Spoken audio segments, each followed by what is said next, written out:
Los niños pueden salir a su clase. Es tiempo para que ellos salgan. Los maestros los están esperando.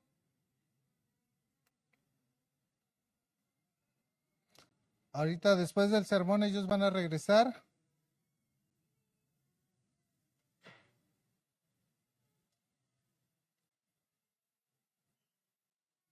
Hoy veo muchos niños. Eso es bueno, hermanos.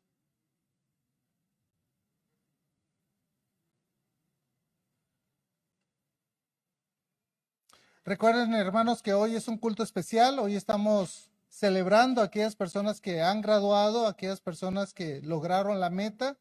Y para eso hemos invitado a nuestro hermano Carlos García, que pase aquí al frente, por favor. Y él tiene el sermón del día de hoy para animarnos a seguir adelante, hermanos, capacitándonos. Déjeme orar por usted, hermano. Gracias. Padre, queremos darte la gloria y la honra por nuestro hermano Carlos. Gracias que con su esposa Sarita está con nosotros. Gracias porque lo usaste grandemente en México y ahora últimamente en el campamento que él dirige, Señor. Así que rogamos, Padre Santo, tu bendición y rogamos, Señor, que tú sigas ayudándolo, que tu Santo Espíritu hable a través de él para que la iglesia podamos entender tu palabra y el mensaje que traes para el día de hoy. Gracias por tu amor. Señor, queremos escuchar tu voz. Por Jesucristo oramos. Amén. Muy buenos días, hermanos. Es una alegría estar aquí después de una semana de campamento. Para los que nos apoyaron en oración, porque sé que algunos estaban apoyándonos en oración, quiero decirles que fue un campamento muy bendecido.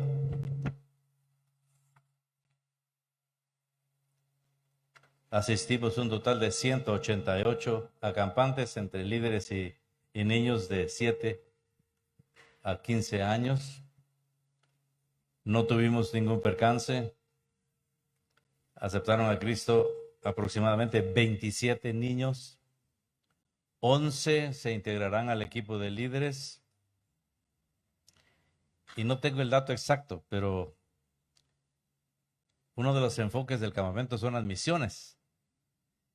Y aproximadamente unos 18 niños tomaron una decisión.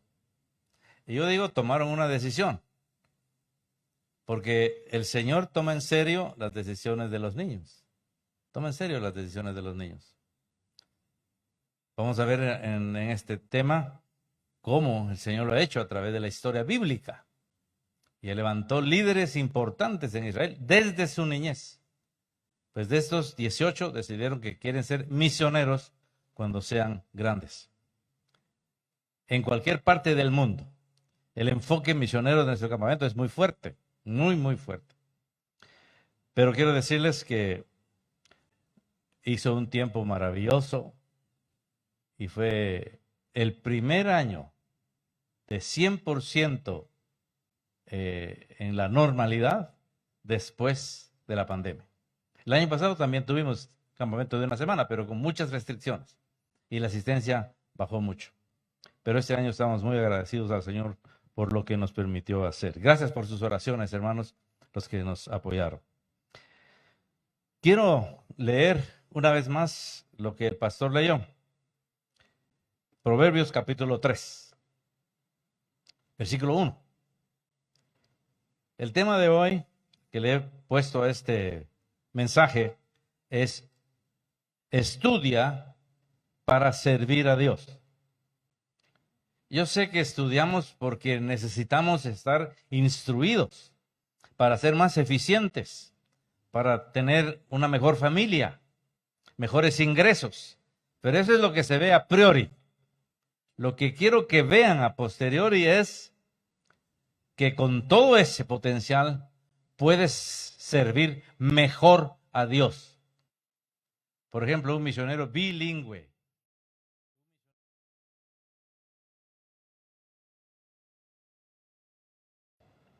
Entre ellos, el griego. Es importante cuando podemos ver palabras, cómo salieron de la pluma de los escritores bíblicos, uno se queda admirado. Para que tengan una idea, si estuviéramos ensamblando un rompecabezas, el español sería un rompecabezas como de 1000 piezas. Y lo que estamos tratando de hacer con nuestro español en la Biblia, y peor ahora que hay esas otras versiones. Perdón, hermano Ricardo. Yo soy de la Reina Valera del 60. Esa es la reina de todas las versiones. Por lo menos eso decía mi profesor, el doctor Evis Carballosa. La reina de todas las versiones.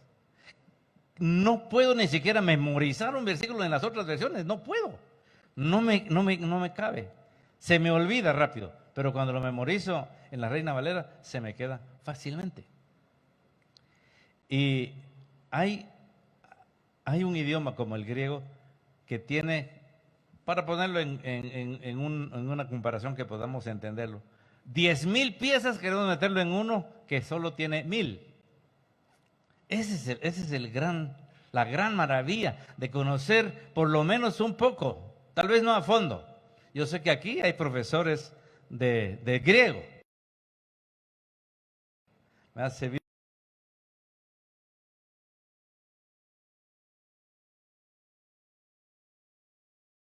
Me enseñaron grandes avances de este idioma.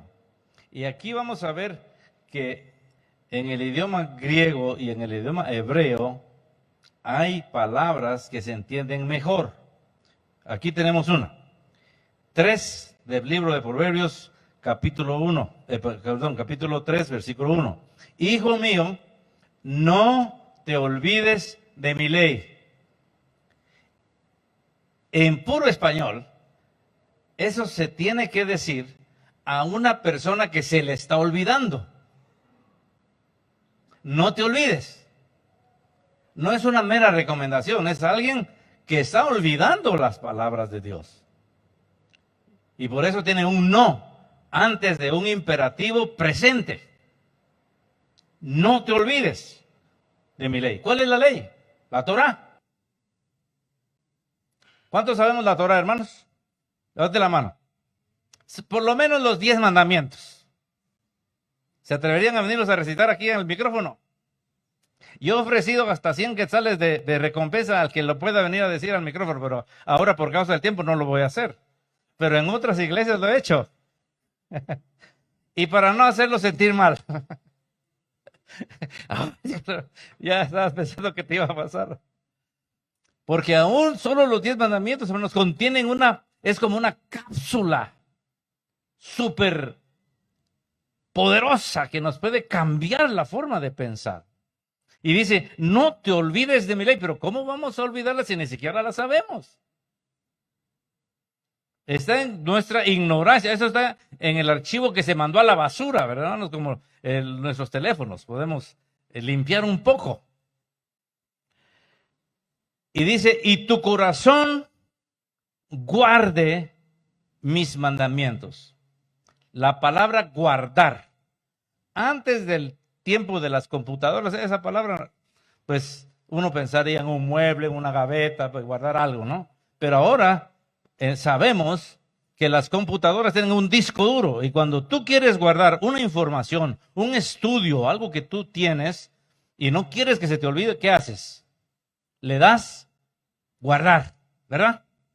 Ok, nosotros tenemos una supercomputadora, hermanos. Dios nos equipó con un cerebro capaz de hacer cosas increíbles.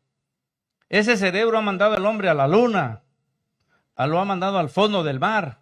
Tenemos una tecnología ahora impresionante. Nosotros no lo podemos ver, pero encima de nosotros, hermanos, hay una malla que cubre todo el globo terrestre. Y usted agarra su teléfono y dice, le voy a llamar al hermano que está allá en la India. Y el otro le contesta de inmediato. Antes era imposible eso. Tu cerebro es capaz de hacer esas cosas. Pero muchas veces, hermanos, y estudiantes, especialmente esto va para ustedes, no le damos guardar a la palabra de Dios. Sabemos muy poco de memoria. A estas alturas de los que estamos aquí, por ejemplo, mi hermano Elías, ¿qué se hizo mi hermano Elías? El que estaba al frente. ¿Dónde te fuiste, Elías?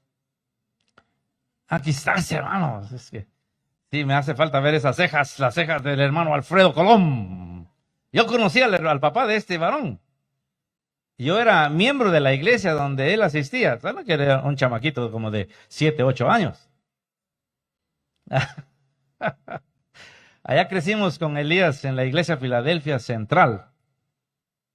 Yo me acuerdo de su papá. Todos los domingos traía un poema y yo lo escuchaba. Queridos hermanos, tenía una vozona que tenía el hermano Alfredo. El Señor me inspiró un poema. Y empezó y declamaba los poemas. Le daban un tiempo en la iglesia. Cada semana traía un poema nuevo. Mi sorpresa fue cuando ya era un adolescente, porque toda la familia de Elías se fue para la HCJB, La Voz de los Andes, en Quito, Ecuador. Y los dejé de ver un tiempo en mi niñez. Y después, cuando ya era un jovencito, volvieron a aparecer en Guatemala. El hermano se regresó. Todos esos poemas que yo escuché en la iglesia, ahora eran himnos en el himnario, tenían música. Impresionante. ¿Dónde está guardado eso? En el disco duro. Dice aquí, tu corazón guarde mis mandamientos. ¿Cuántos se saben de memoria el Salmo 23? Levanten la mano los que saben el Salmo. Ese sí, los voy a pasar a que lo digamos aquí. El Salmo 23. Muy bien. ¿Cuántos se saben el Salmo 22? El Salmo 91. ¿Y el 92? ¿Se dan cuenta, hermanos? Fíjense que no dedicamos tiempo a memorizar.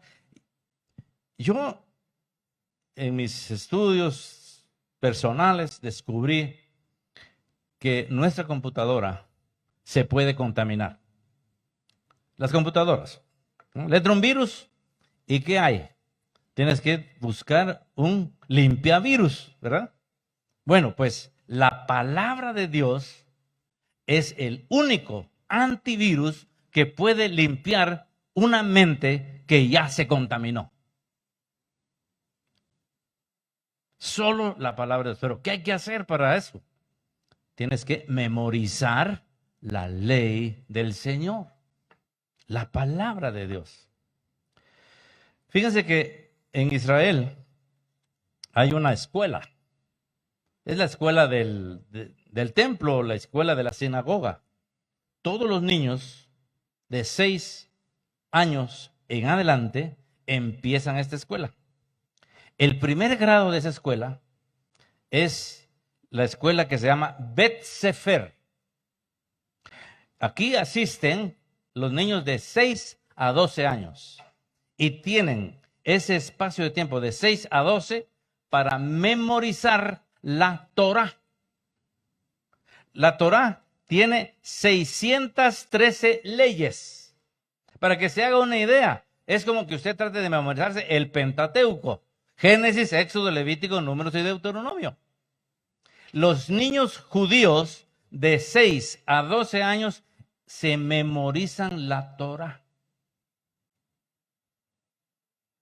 ¿Cuánto bien haría a nuestra niñez, adolescencia y juventud que pudiéramos tener, que pudieran ellos tener guardado la Torá, la ley de Dios?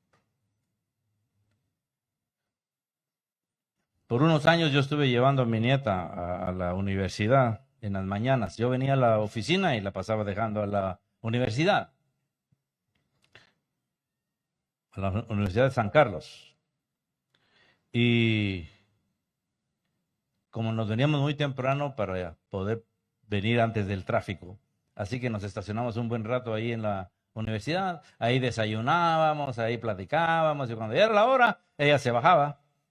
Y yo podía escuchar a los estudiantes guatemaltecos, universitarios, que después participan en la huelga de Dolores, que llegan a ser presidentes, que llegan a ser diputados. Y entonces yo llegué a la conclusión, con razón Guatemala está en la situación en que está.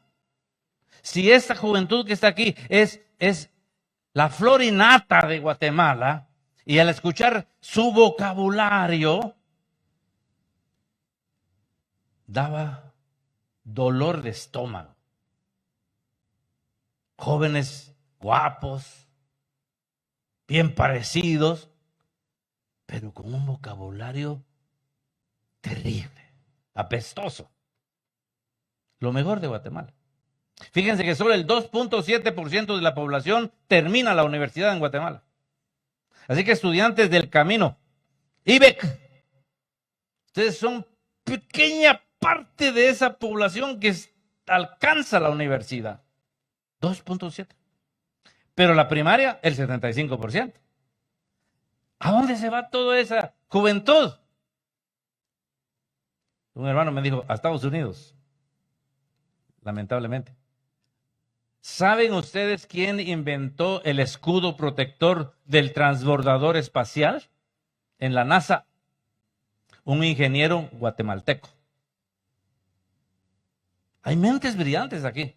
El problema es que no tienen la sabiduría de la palabra de Dios. Y lo más lamentable es que la juventud de nuestras iglesias tampoco la tiene.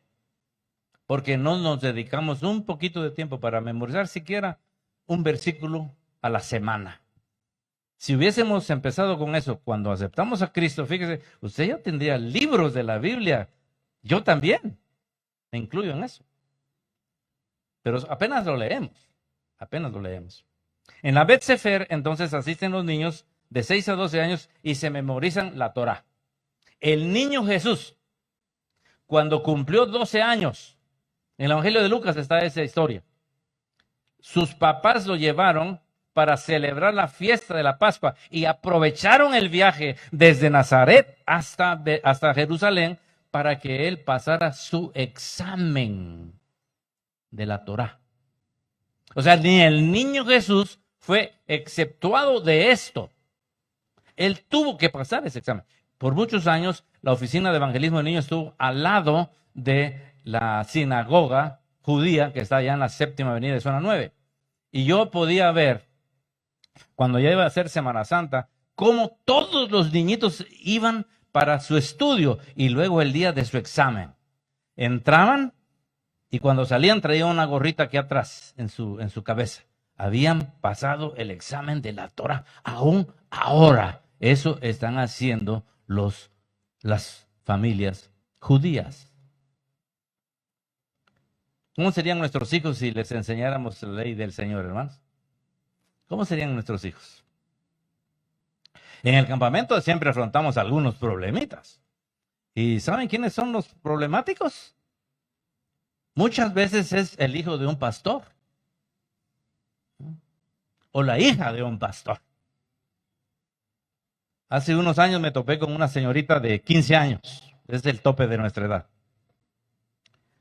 Y ella, en el primer tiempo de comida, que fue el almuerzo, la confidente vino, hermano Carlos, sí que tenemos un problema, nos permite regresar hasta la cabaña porque la campera, y ahí estaba la muchacha, olvidó sus trastos. Ah, bueno, vayan a traerlos. Porque yo pido que cada campero traiga sus trastos al campamento. Y allá venían. Yo no me di cuenta que era regresar, pero comió. En la cena, otra vez el mismo problema. Fíjese, hermano, que volvió a dejar los trastos en la cabaña. Pero dije, ¿por qué se está llevando los trastos a la cabaña? Si lo que tiene que hacer es lavarlos y dejarlos aquí en la mesa. Y entonces me dijo, es que ella trajo trastos desechables. Hija de pastor. Yo conocí a su papá. Y yo le dije, ¿por qué trajiste trastos desechables y no trajiste trastos? Y ella me dijo, porque yo me vine a divertir al campamento. Yo no vine a lavar trastos. Entonces le dije a la confidente, ve a traer todos los trastos. Era una bolsa de trastos desechables. Y los eché al bote de la basura. Y le di un juego de trastos, de plato plano, plato hondo, pocillo, cuchillo, tenedor y cuchara. Y le dije, vas a lavar tus trastos. Ah, no, me dijo, yo no los voy a... Ok, ¿no los vas a lavar? No. Entonces, señorita confidente, váyase a la cabaña y se va con ella. Y de una vez traiga su maleta, porque después del almuerzo yo la voy a ir a dejar a su casa. Así es el hermano Carlos decía en el campamento, hermanos. Tal vez ya no le van a dar ganas de mandar a sus hijos al campamento, o tal vez al fin se van a decidir de hacerlo. Porque hubo como 2 o 3 de acá que asistieron. Y entonces la señorita se me quedó viendo. ¿Tú crees que no te voy a llevar a la casa de tu papá? Yo te voy a llevar ahora mismo. Terminando la comida, te voy a llevar a tu casa. Porque aquí, en este campamento, vamos a aprender a practicar lo que estudiamos de la palabra de Dios. Y una cosa que aprendemos es que tenemos que ser colaboradores. Arreglar nuestra cama, limpiar el piso, ordenar tu ropa sucia, tu ropa limpia, lavar tus trastos, es parte de la formación. Y entonces me dijo, ¿de verdad me va a llevar a mi casa? Y como era pastor, sabía que yo conocía a su papá. Me dijo, deme mis trastos, pues. Y yo la estaba observando, porque es capaz que esta chica le ofrece a alguien dinero para que le lave los trastos. Pero ahí pasó por mi mesa, rumbo a los lavaderos de trastos, y allá estaba lavando sus trastos. No tengo tiempo para contar el testimonio que dijo ella en la última fogata. Fue impresionante su testimonio. Esta escuela es muy importante, porque guardar es lo más valioso. Luego está el segundo grado. Esto es para los que tienen de 13 a 15 años. Ellos asisten a la escuela al grado que se llama Bet Talmud. ¿Y en qué consiste estos años? Estos años de edad. Tienen que memorizar el Talmud. ¿Usted sabe qué es el Talmud? Probablemente algunos saben. Les voy a decir para que todos estemos parejos aquí y todos podamos competir bien cuando haya otra pregunta. El Talmud es la colección de la interpretación de las 613 leyes que han editado los rabinos. Es la interpretación de cada ley. O sea, si la Torá es de este grosor, el Talmud es el doble. De 13 a 15 años tienen que memorizarlo. Y la última fase es el grado de Bet Midrash. Estos lo estudian los que tienen de 16 a 20 años. ¿Y qué tienen que hacer los de 16 a 20? Uno, repasar la Torá, repasar el Talmud y buscar un rabino que lo quiera aceptar como su discípulo desde los 16 hasta los 20 años. ¿Y qué es lo que hacía el rabino? Inmediatamente pedía la referencia de ese estudiante en la escuela de la sinagoga. Y si era un estudiante que valía la pena, entonces él lo aceptaba como su discípulo. Algunos estudiosos de la Biblia dicen que cuando Jesús llamó a Pedro, Andrés, a Jacobo y Juan, ¿sí han leído ese pasaje? ¿Sí? Dice que inmediatamente dejándolo todo, ¿qué dice? Lo siguieron. Y yo he oído muchos predicadores que dicen, así tiene que hacer usted. Pero ese es un caso único, hermanos. Lo que creemos es que Pedro, Andrés, Jacobo y Juan nunca llegaron al grado de la Bet Midrash. Es decir, nunca fueron y consiguieron un rabino porque no calificaban. Y ahí hay un rabino que él los está llamando a ellos. Y entonces dijeron, esta es nuestra oportunidad. Y lo siguieron. Allá dejaron a Zebedeo trabajando y se fueron a seguir al maestro que los estaba siguiendo. Wow, uno se queda impresionado, hermanos.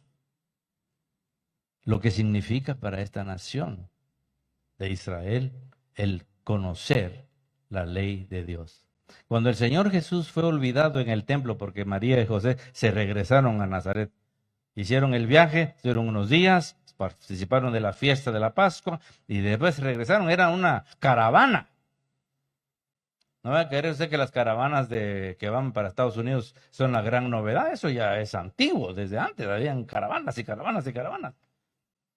Y cuando ya llegaron a un día de camino que se iban a acampar para pasar la noche, el niño Jesús no estaba ahí.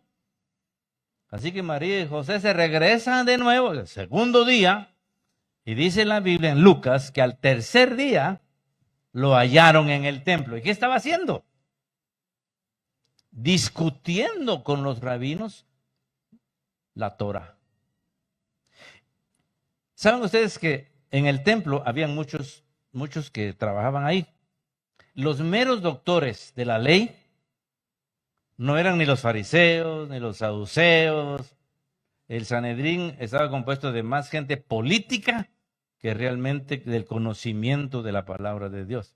Ustedes saben que los fariseos fueron antes los asmoneos, la familia asmonea. Y cuando la guerra contra los seleucidas se llevó a cabo, los asmoneos adoptaron el nombre de macabeos.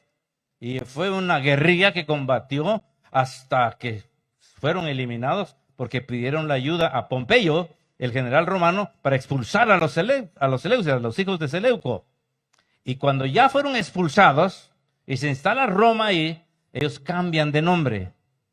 Ahora se adoptan el nombre de fariseo. Cuando los fariseos aparecen en los evangelios, dicen que querían matar a Jesús, esa era su especialidad, hermano. Pero el Señor pasó en medio de ellos y nunca le pudieron hacer daño hasta que Él entregó su vida. Él dijo una vez, yo pongo mi vida y la puedo volver a tomar. Qué tremendo. El niño Jesús le tocó un examinador que era doctor de la ley. Esos eran los escribas. Esos eran los meros doctores de la ley. Y ese niño lo dejó con la boca abierta. Porque ese niño sabía la Torá, sabía el Talmud y solo tenía 12 años. Discutían sobre lo que significaba la ley.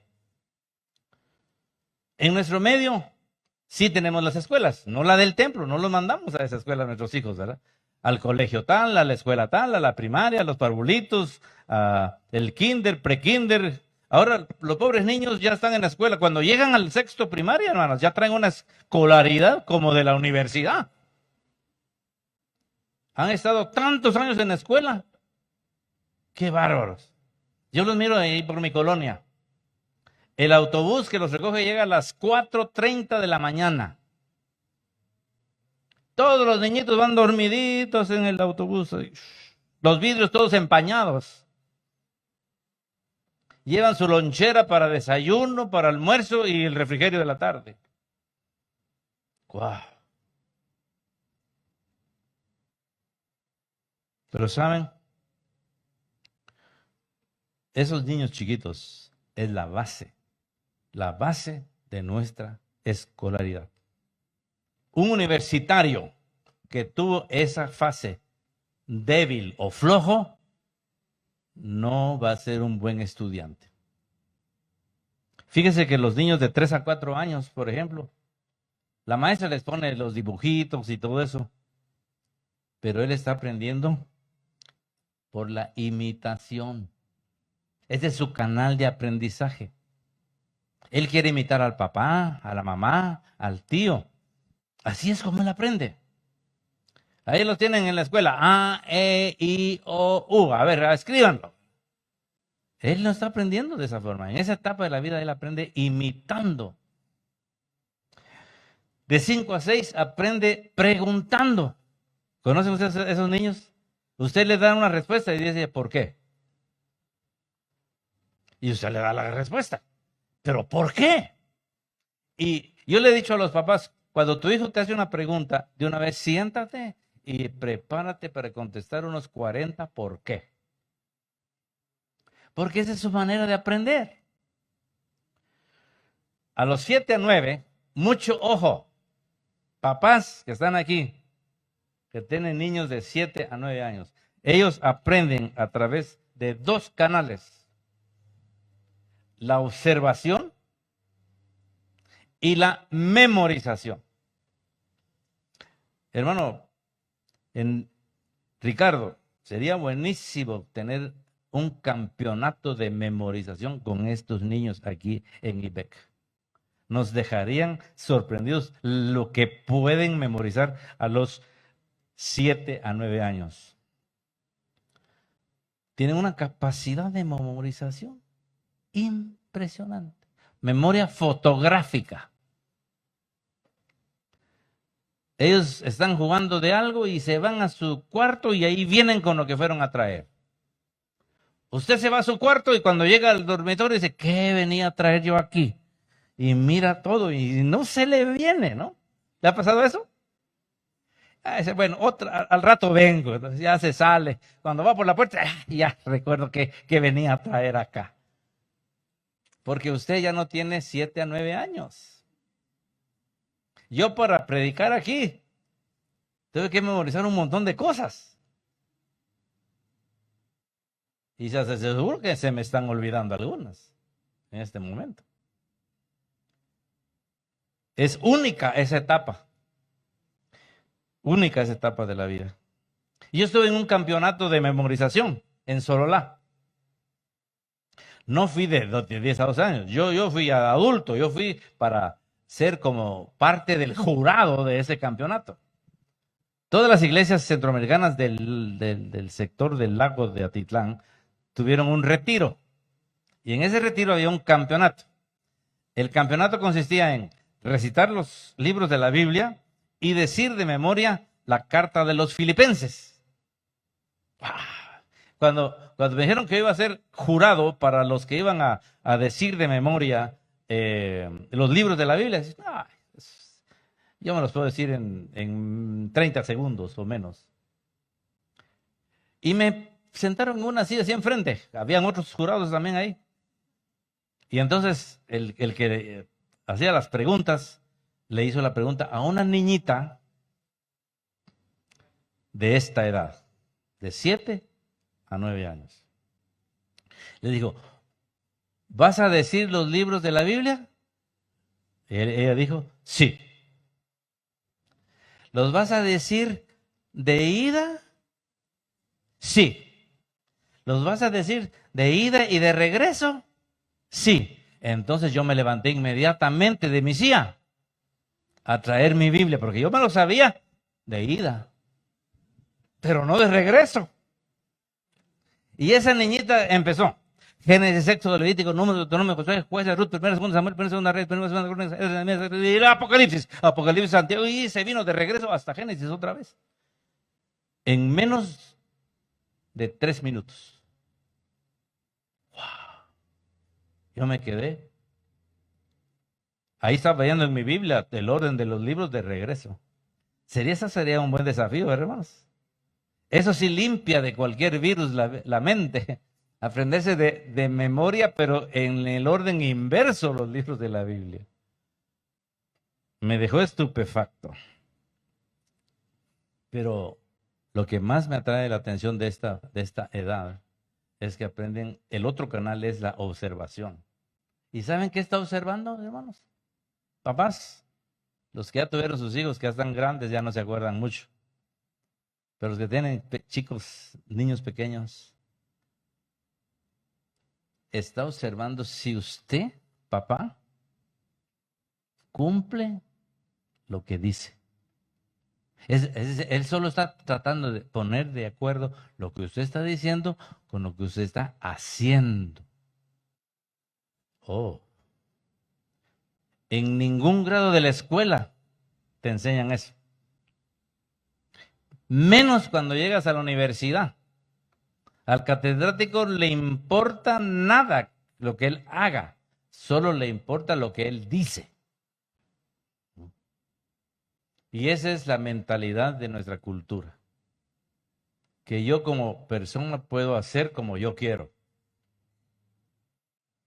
Y en la vida cristiana estudiamos para convencernos de que Dios sabe lo que tú dices, piensas y haces. ¿Qué diferencia sería que nuestros presidentes supieran eso? ¿No es cierto, hermanos? No tendríamos ese problema que tenemos ahora con el Tribunal Supremo Electoral, el organismo judicial, el Ministerio Público. No había ningún problema con eso. Pero el problema es que nosotros pensamos de un modo y hacemos de otro modo. En la Biblia encontramos un récord impresionante de niños que Dios llamó en su niñez. Samuel es uno de ellos. Gran profeta, primer juez, hasta los últimos días de su vida. Ungió al rey David. Samuelito era más o menos de prekinder 1 cuando fue llevado al templo, para lo que lo cuidara un ancianito como de 90 años.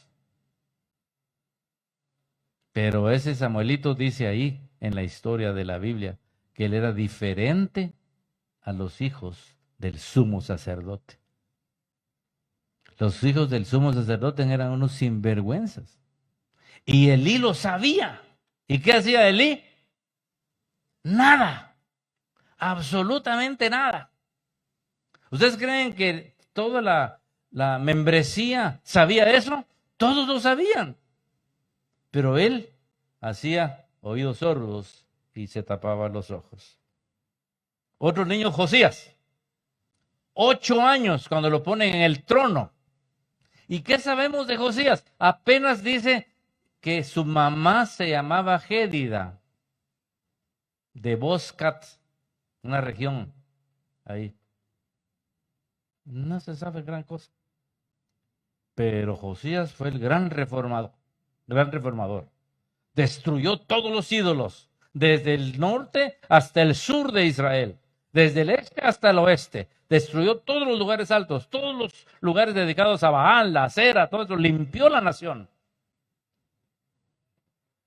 ¿Dónde aprendió eso? En la escuela no. También sabemos de José, el que cambió la historia de la nación de los descendientes de Israel y que les dio vida en medio de una hambruna que hubieran desaparecido. Moisés, un bebé que Dios puso en las manos de la hija del faraón, pero que Dios lo preparó para ser el gran libertador. Y cuando uno llega al libro de Deuteronomios y dice ahí, nunca más se levantó otro como mi siervo Moisés, a quien hiciera tantas maravillas delante del faraón y de tantas personas. Nadie, nunca se oscurecieron sus ojos, nunca se perdió su vigor. ¡Wow! Un bebé. Y por último, Daniel. Se calcula que más o menos unos 15 años tenía Daniel cuando fue llevado cautivo a Babilonia. Miembro de la familia real. Daniel nunca regresó a su tierra. En ninguno de los regresos, los retornos, estuvo Daniel. Daniel quedó enterrado en Babilonia, después Persia. Y ahí en el libro de Daniel encontramos unas cualidades impresionantes. Aquí quiero cerrar este pequeño mensaje. Me cuesta mucho mantenerme entre los 40 minutos, hermano Ricardo. Yo soy de 1 hora. Fíjese, ahí está entre el campo de prisioneros. Nada de agua potable. Letrinas. Dormían en galeras, o yo no sé cómo. Comida putrefacta. Pero Dios está sobre ese joven. Y le da la orden a Nabucodonosor. Y Nabucodonosor llama a su sirviente y le dice, búscame entre los que trajimos cautivos de Israel, búscame a unos muchachos. Ahí está en el versículo 3, capítulo 1, versículo 4. Miremos las cualidades, hermanos, papás que me escuchan. Estas cualidades tenemos que ponerle ojo para nuestros hijos. Búscame que sean de linaje real. Versículo 3 al final. Versículo 4. Muchachos en quienes no haya tacha alguna. Aún siendo prisioneros, tenían que tener una conducta perfecta. Ese es como los que les conmutan la pena por buena conducta. Están presos, pero se portan bien. Daniel era uno de esos. Que no tengan tacha desde que los trajimos de Israel hasta ahora. Tercero, de buen parecer. A ver, estudiantes, ¿están aquí los estudiantes? Aún en medio de la situación, ellos se bañaban, se peinaban, se arreglaban. Cuando vengamos al templo, queridos jóvenes, vengamos con una ropa digna. Venimos a alabar al Rey de Reyes, a escuchar la palabra de Dios. No vengas en chancletas, no vengas en short. Por favor. Si vas a estudiar para servir a Dios, tienes que empezar por allí. Porque tú vas a tener tus hijos dentro de unos poquitos años. Y tus hijos van a ser un poco peor que tú.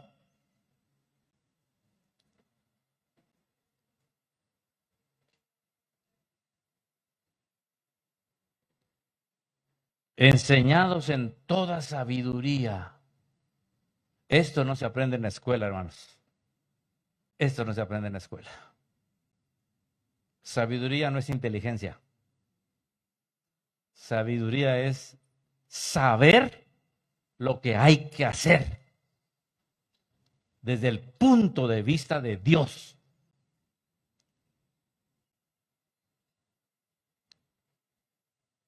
Es impresionante lo que aprendemos si nos ponemos a ver desde el punto de vista de Dios. ¿Cómo ve Él la situación que estoy viviendo yo? Como padre, como madre, como profesional, como esposa, como siervo de Dios, pastor, predicador, misionero, evangelista.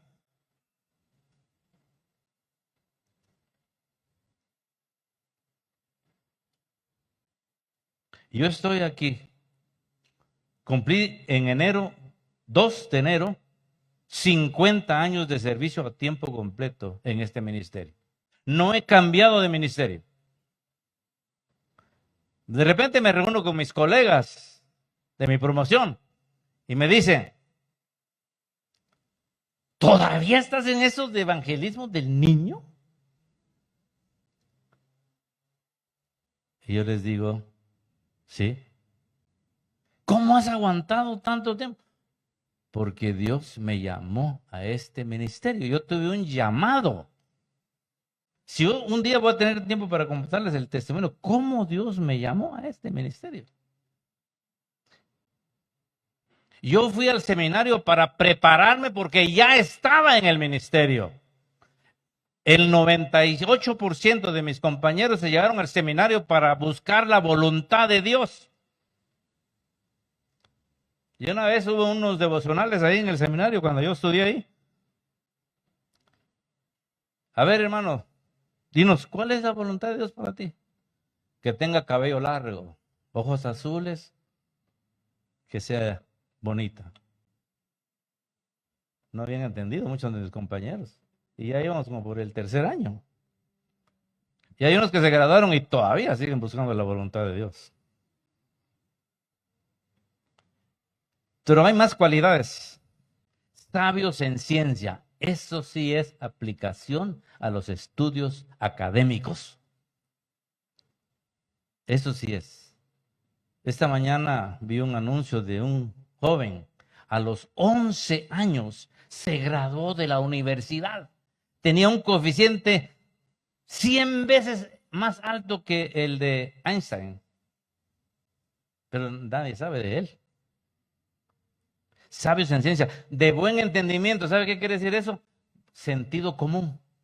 No le busque muchas vueltas al asunto. Usted debe saber lo que hay que hacer. Por ejemplo, no te embaraces antes de casarte. No te metas en relaciones sexuales. ¿Cómo ya nos vamos a casar? Muchos matrimonios por eso tienen serios problemas. Gracias a Dios por la misericordia de Dios, hermanos. Él puede arreglar esas situaciones. Si yo les pidiera, levanten la mano los que no empezaron bien su matrimonio, nos quedaríamos sorprendidos esta mañana aquí. Se los puedo asegurar. Porque nos faltó el sentido común. Y esa es una de las cualidades de estudiantes, que tengan buen entendimiento. Y por último dice, idóneo para estar en el palacio del rey. Es decir, tienes que saber la ética de la realeza. Yo he estado en muchas iglesias, hermanos, donde dice que usted está bien, debe estar bien porque usted es hijo de un rey. Debe vivir en una casa grande, tener automóviles del último modelo, porque usted es hijo de un rey. Tiene que vivir digno de un rey. Sentido común, hermanos. Sentido común. Los hijos de un rey no son los reyes. Su papá es el rey, pero los hijos no. Ojo, nuestro rey es el Señor Jesucristo. Y nosotros somos sus hijos, pero Él sigue siendo el rey, a quien tenemos que honrar, a quien tenemos que ser dignos de ser llamados hijos de Dios. Como dice Juan. ¿Cierto? Más a los que le recibieron, los que creen en su nombre, les dio ¿qué? Potestad de ser hechos hijos de Dios. Nuestros estudiantes.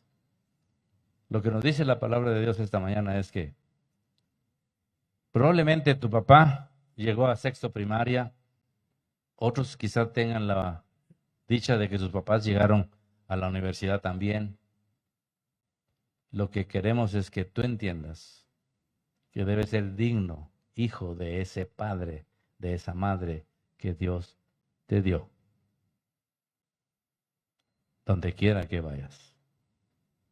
Ese es mi deseo para los estudiantes y lo que la palabra de Dios nos dice esta mañana. Quiera el Señor prosperar sus estudios, verlos coronados con doctorados.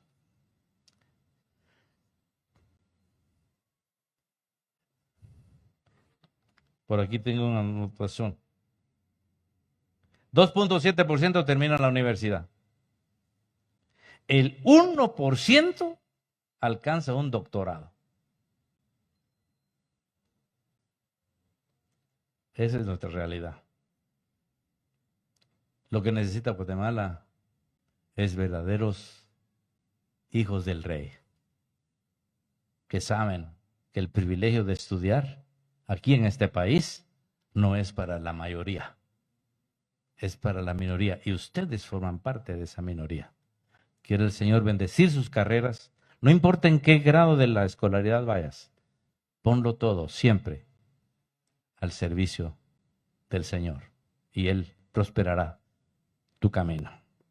Les invito a que inclinen su cabeza y oremos. Querido Dios, gracias por tu palabra que nos exhorta, nos anima a seguir adelante. Bendice a estos estudiantes, Señor, que están empezando sus carreras, que están empezando sus vidas.